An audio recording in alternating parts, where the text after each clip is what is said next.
தேடினும் ஆனை சேனை தேடினும் கோடிவாசி தேடினும் குறுக்கே வந்து நிற்குமோ ஓடியிட்ட பிச்சையும் உகந்து செய்த தர்மமும் சாடிவிட்ட குதிரை போல தர்மம் வந்து நிற்குமே.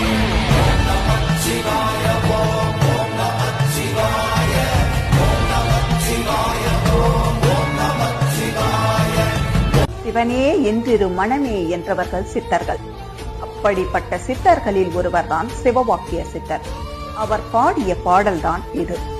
ஆடு மாடுகள் என்றும் யானை சேனை என்றும் கோடிக்கணக்கான செல்வங்களை தேடி தேடி சேர்த்து வைத்தாலும் மரணம் வந்து யமன் நம்மை அழைத்துச் செல்லும் பொழுது இவை யாவும் குறுக்கே வந்து நின்று மரணத்தை தடுக்க முடியுமா? இல்லாதவர்களுக்கும் இயலாதவர்களுக்கும் நீங்கள் ஓடி ஓடி செய்த உதவிகளும் மனம்